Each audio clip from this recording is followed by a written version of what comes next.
Assalamualaikum warahmatullahi wabarakatuh. Perkenalkan, nama saya Insa Ayu Pramesti, NIM 2021111087.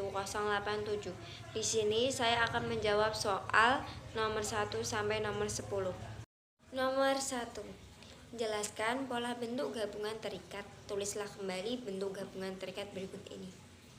Bentuk gabungan terikat adalah bentuk bahasa yang perlu bergabung dengan unsur lain agar dapat dipakai dengan makna yang jelas. Bentuk terikat ditulis serangkaian dengan kata yang mengikutinya. Jika diikuti dengan kata dasar, bentuk terikat ditulis tanpa jeda. Namun, apabila digabungkan dengan bentuk turunan, maka penulisannya harus dipisah. A. Adi tambah kuasa, jadinya adi kuasa digabung. B. Catur tambah tunggal, jadinya catur tunggal tanpa jeda atau spasi. C. Dwi warna, jadinya dwi warna tanpa tanda plus. D. Ekstrakurikuler tanpa tanda plus juga, langsung digabungkan menjadi ekstrakurikuler. E. Kontrarevolusi, jadinya kontrarevolusi tanpa jeda ataupun spasi. F. Purna tambah wirawan, jadinya purnawirawan tanpa tanda plus juga. G. Sapta krida, jadinya juga langsung tanpa tanda plus sapta krida. H. Subbagian, jadinya subbagian tanpa tanda plus. Nomor 2. Jelaskan perbedaan bentuk penalaran deduktif dan bentuk penalaran induktif. Berikan contoh penerapannya. Penalaran deduktif adalah proses penalaran untuk menarik kesimpulan berupa prinsip yang berlaku khusus berdasarkan fakta-fakta yang bersifat umum. Deduktif dibentuk dengan cara deduksi, yakni dimulai dari hal-hal yang umum menuju hal-hal yang khusus. Contohnya, premis 1. Ayu suka mengonsumsi sayur-sayuran. Premis 2. Orang yang suka mengonsumsi sayur-sayuran tubuhnya pasti sehat. Kesimpulan, Ayu mempunyai tubuh yang sehat. Sekarang pengertian mengenai penalaran induktif. Penalaran induktif adalah paragraf yang diawali dengan menjelaskan permasalahan-permasalahan khusus yang diakhiri dengan kesimpulan yang berupa pernyataan umum. Contohnya, pengamatan di puncak udaranya dingin, di daerah Batu udaranya dingin, di kawasan lembah udaranya juga dingin. Kesimpulan, daerah yang letaknya tinggi atau dataran tinggi udaranya akan dingin. Jelaskan dan berikan contoh transkripsi dan transliterasi.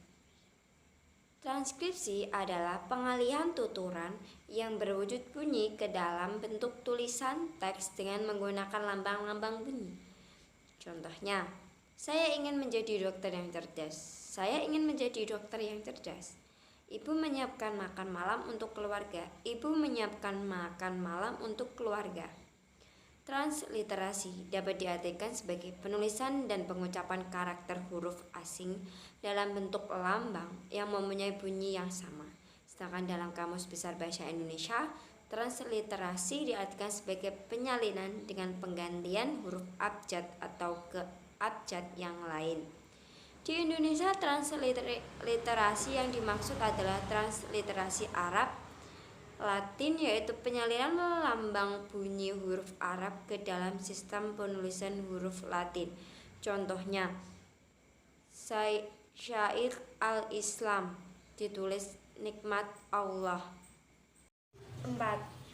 Jelaskan penomoran bagian karangan berikut ini. Perbaikilah jika menurut Anda masih ada penulisan yang salah. Pembenaran penomoran yang benar adalah 1. Program usaha itu sebagai bab. 1.1 tahap persiapan program itu sebagai subbab. Langsung ke bawah, 1.11 di bawah 1.1 penerimaan warga belajar itu sebagai anak subbab. Bawahnya lagi 1.1.2 pemilihan penyelenggara. Bawahnya lagi dituliskan 1.1.3 pemilihan ketua kejar usaha. 1.1.3.1 musyawarah itu sebagai anak subbab pertama. 1.1.32 ditunjuk. Nah, berikut merupakan penomoran yang benar. Nomor 5. Jelaskan cara penulisan gelar akademik yang benar. Kemudian jawab soal berikut ini. Jika masih ada salah penulisannya, segera diperbaiki. Penulisan gelar yang benar yaitu Bayu Maharani, S.S. Berarti B itu besar, M itu besar, langsung belakangnya koma, S itu besar, titik, S besar. Kedua, RM Pratama, MM. Berarti R besar, titik, M besar, titik, Pratama, P-nya besar, koma, M kecil, titik, M kecil. Kemudian Dr. Irfai Fatur Rahman, SPD, MPD. Berarti ditulisannya D besar, R titik, Irfai itu I besar, Fatur Rahman itu F-nya besar, koma, S titik, S besar, P besar, D kecil, koma, M besar, titik, P besar, D kecil. Kemudian kelima, DRS Muhammad Kang Zainuddin, MPD. Berarti D besar, R kecil, titik, DRS itu kecil semua, titik, Muhammad itu M besar, Kang Zainuddin itu K besar, koma, M besar, titik, P besar, D kecil. Kemudian keenam, Prof. Dr. Ahmad Ulin Nuha, MPD.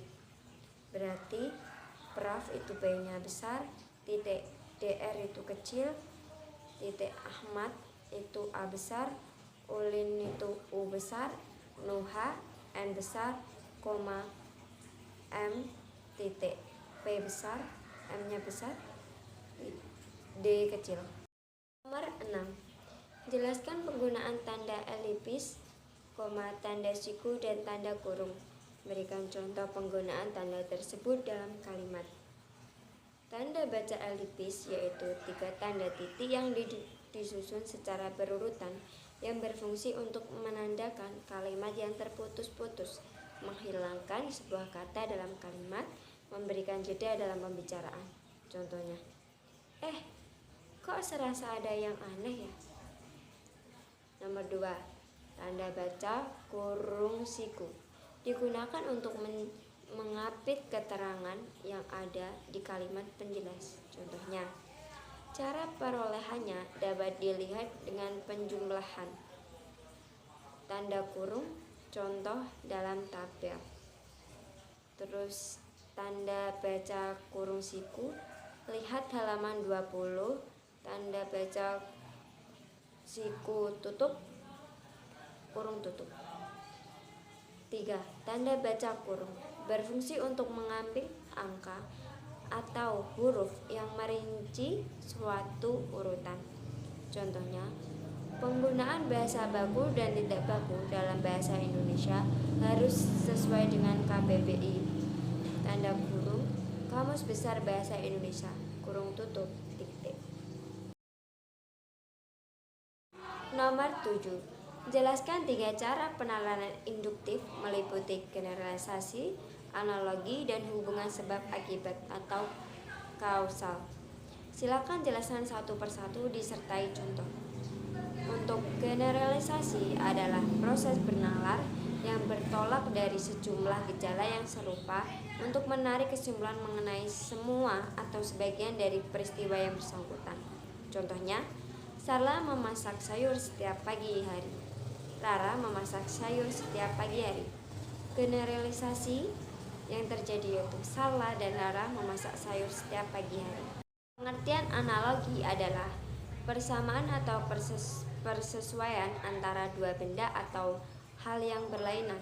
Contohnya, mendidik anak sama seperti merawat sebuah tanaman. Dalam merawat tanaman, kita mesti merawat mereka secara telaten dan sabar, sehingga tanaman yang kita rawat bisa bertumbuh dengan semestinya. Begitu juga dengan mendidik anak, perlu adanya ketelatenan dan kesabaran ekstra agar mereka dapat bertumbuh dengan semestinya. Oleh karena itu, kita harus mendidik anak kita dengan telaten dan sabar seperti halnya saat kita merawat tumbuhan. Sebab akibat atau kausal. Paragraf induktif sebab akibat adalah suatu paragraf yang dikembangkan dari pola induktif, di mana kalimat utamanya terdapat pada akhir paragraf. Dalam paragraf sebab akibat ini, kalimat utama tersebut merupakan akibat dari sebab, yang merupakan hal-hal yang khusus yang telah dikemukakan pada bagian awal paragraf. Contohnya, pemandangan agrowisata Kali Gua sangatlah indah. Hamparan perkebunan teh yang menghijau, hawa udara sejuk pegunungan, dan ramahnya masyarakat desa membuat para pengunjung merasa betah berlama-lama di tempat wisata tersebut. Terdapat banyak objek wisata yang bisa dikunjungi, mulai dari Gua Jepang, Danau Ranjing yang kaya akan cerita, dan ada pula puncak Sakup di mana pengunjung bisa menyaksikan indahnya Kali Gua dari ketinggian. Selain itu, pemandangan indah juga bisa pengunjung dapati sejak dari perjalanan menuju objek wisata tersebut. Oleh karena itu, berbagai alasan wisata Kali Gua selalu ramai akan pengunjung, apalagi pada saat musim libur sekolah tiba. Nomor 8. Jelaskan yang dimaksud silogisme dan berikan contohnya. Silogisme merupakan cara menarik kesimpulan secara deduktif, yakni dari premis-premis umum atau mayor dan khusus atau minor. Silogisme juga disebut sebagai penyimpulan tidak langsung karena konklusi diambil dari dua permasalahan yang dihubungkan dengan cara tertentu. Contohnya, semua kucing suka mengeong. Lili adalah seorang kucing, jadi Lili suka mengeong. Apa yang dimaksud dengan konjungsi? Sebutkan jenis konjungsi dan berikan contoh penerapan konjungsi. Konjungsi adalah kata hubung atau kata sambung.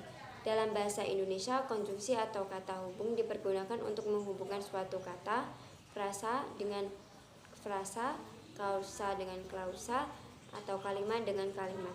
Sebagai kata penghubung, konjungsi dapat diletakkan pada bagian awal atau tengah kalimat tergantung pada konteks serta fungsinya. Jenis-jenis konjungsi. 1. Konjungsi klausal. Fungsinya menjelaskan penyebab suatu peristiwa atau kejadian tertentu.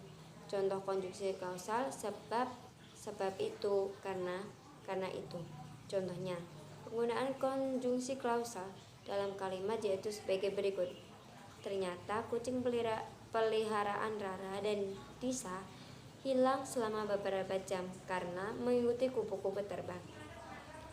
2. Konjungsi aditif adalah kata penghubung yang memberikan keterangan tambahan. Itulah mengapa jenis yang satu ini sering juga disebut dengan kata penghubung gabungan, tapi tanpa mengubah keterangan di dalam kalimat berikutnya. Contohnya, dan, bahkan, selain itu, dan serta. Contoh kalimat: Surya bermain di lapangan dan Melati pergi ke perpustakaan. Konjungsi temporal yang berfungsi untuk menyatakan waktu atau suatu hubungan kronologi yang ada atau terjadi di dalam teks serta terdapat suatu hasil. Intinya, kamu ingat kata temporal yang berarti waktu ya. Jadi contohnya adalah kata penghubung yang menyatakan waktu. Contohnya, kemudian, lalu, setelahnya, dan sebelumnya. Contoh kalimat: Rose mengerjakan PR, kemudian dia membantu ayah menanam pohon mangga di pekarangan rumah. 4. Konjungsi adversasati, yaitu kata penghubung yang menghubungkan kedua gagasan yang berlawanan atau menyatakan kontras. Contohnya, namun, meskipun, tetapi, dan melainkan.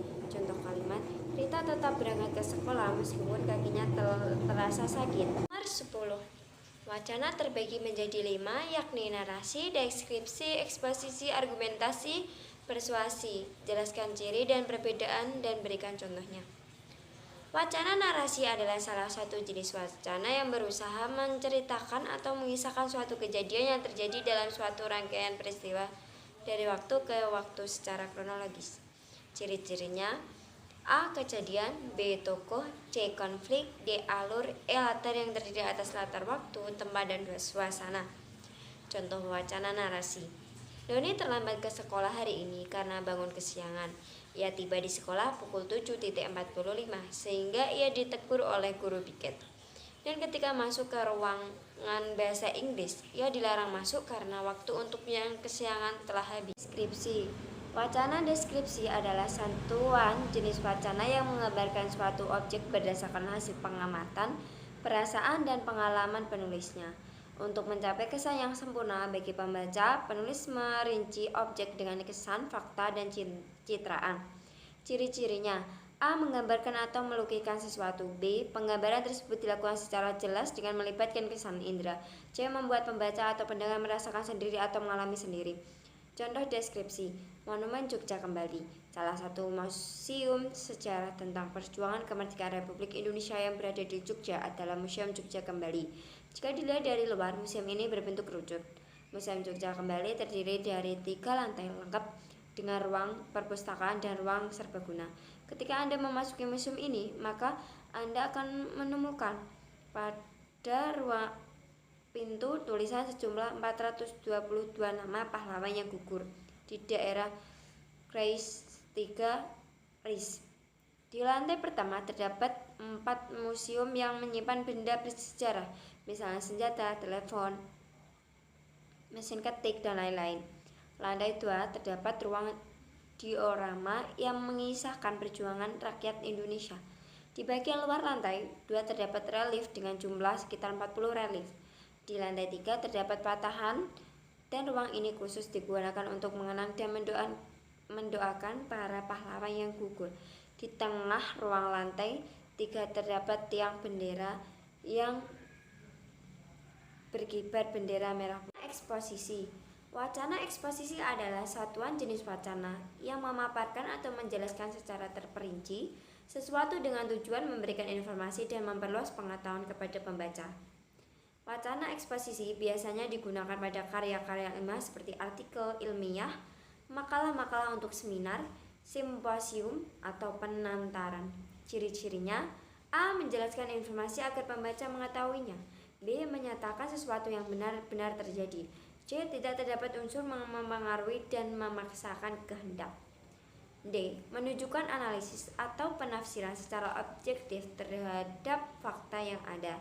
E. Menunjukkan sebuah peristiwa yang terjadi atau tentang proses kerja sesuatu. Wacana eksposisi. Jatuhnya pesawat berkapasitas 266 penumpang Airbus A300-600 merupakan peristiwa kedua bagi American Airlines. Beberapa detik lepas landas dari Bandara Udara Internasional O'Hare Chicago, tiba-tiba mesin kiri lepas dari kedudukannya.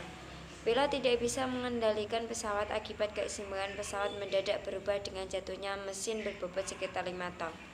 Pesawat mendarat dan menghujam tempat parkir kendaraan 31 detik kemudian. 271 penumpang plus awak tewas seketika. Kecelakaan lain menyangkut mesin copot dialami oleh pesawat kargo LR milik Frontier Israel 4 Oktober 1992. Mesin nomor 4 atau yang paling ujung pada sayap kanan tiba-tiba lepas akibat 2 fuselage lepas.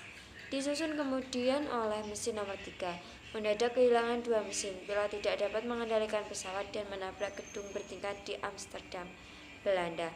4 awak tewas. Berikut 47 penghuni flight yang ditabrak. Wacana argumentasi. Argumentasi adalah suatu bentuk retorika yang berusaha untuk mempengaruhi sikap dan pendapat orang lain agar mereka itu percaya dan akhirnya bertindak sesuai dengan apa yang diinginkan oleh penulis. Melalui argumentasi, penulis atau pembicara ingin menunjukkan suatu hal dianggap benar atau salah dengan didukung fakta-fakta. Wacana argumentasi adalah satuan jenis wacana yang berisi pendapat, sikap, atau penilaian terhadap suatu hal yang disertai dengan alasan, bukti-bukti, dan pernyataan-pernyataan yang logis. Ciri paragraf argumentasi: A. Ada pernyataan, ide, atau pendapat yang dikemukakan penulisnya. B. Ada alasan, data, atau fakta yang mendukung. C. Pembenaran berdasarkan data dan fakta yang disampaikan. Contoh wacana argumentasi. Menurut Iskandar, sudah saatnya masyarakat mengubah paradigma agar lulus SMP masuk SMA. Kalau memang lebih berbakat pada jalur profesi, sebaiknya memilih SMK. Dia mengingatkan sejumlah resiko bagi lulusan SMP yang sembarangan melanjutkan sekolah.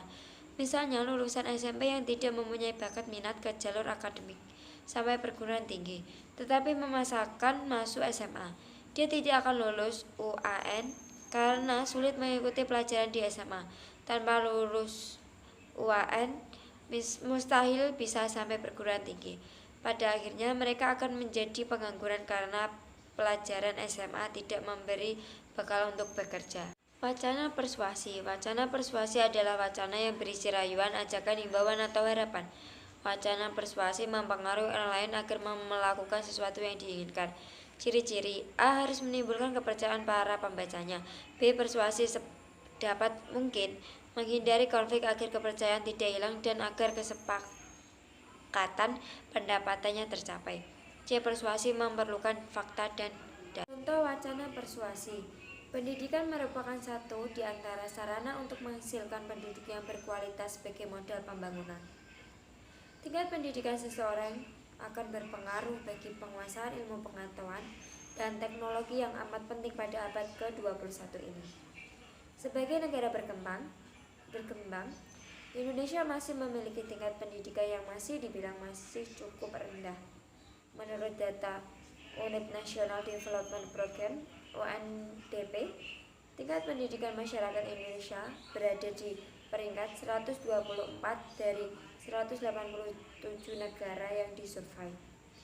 Tingginya angka putus sekolah karena keadaan biaya mungkin menjadi sebab rendahnya tingkat pendidikan masyarakat di Indonesia ini.